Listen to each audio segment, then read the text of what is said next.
అల్లు అర్జున్ హీరోగా నటించిన 'Pushpa the rise' సినిమా సూపర్ హిట్ కావటంతో ఆ సినిమాకు సీక్వెల్గా 'పుష్ప ది రూల్' అనే సినిమాను తెరకెక్కిస్తున్నారు. సుకుమార్ దర్శకత్వంలో తెరకెక్కుతున్న ఈ సినిమాలో రష్మిక మందన మరోసారి హీరోయిన్గా కనిపించబోతోంది. అల్లు అర్జున్ కూలీ నుంచి ఎర్రచందనం స్మగ్లర్ స్థాయికి ఎదిగిన తర్వాత ఎలాంటి పరిణామాలు చోటు చేసుకున్నాయి, ఇంటర్నేషనల్ లెవెల్లో పుష్పరాజుగా అల్లు అర్జున్ ఏం చేశాడు అనే విషయాలను రెండో భాగంలో చూపించబోతున్నారు. ఇక ఈ సినిమాని ఆగస్టు 15వ తేదీన రిలీజ్ చేయబోతున్నారు. ఎంతవరకు పూర్తయితే అంతవరకు సినిమా రిలీజ్ చేయాలని ప్రణాళికలు అయితే సిద్ధం చేస్తున్నారు.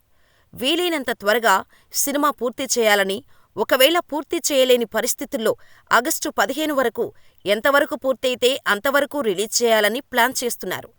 ఇక ప్రమోషన్స్లో భాగంగా అల్లు అర్జున్ పుట్టినరోజు నాడు గంగమ్మ జాతర నేపథ్యంలో సాగుతున్న ఒక ఫైట్కి సంబంధించిన చిన్న వీడియో బిట్ని టీజర్ పేరుతో రిలీజ్ చేశారు.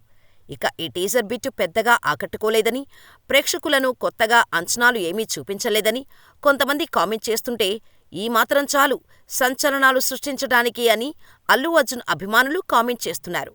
అయితే ఈ టీజర్ వ్యూస్ మాత్రం అరాచకమనే స్థాయిలో నమోదవుతున్నాయి. ఇప్పటివరకు సినిమా యూనిట్ ప్రకటించిన దాని మేరకు 24 గంటల్లో దాదాపు 85 మిలియన్ల రియల్ టైమ్ వ్యూస్ సాధించిన ఈ టీజర్ మరిన్ని సంచలనాలు నమోదు చేసే అవకాశం కనిపిస్తోంది.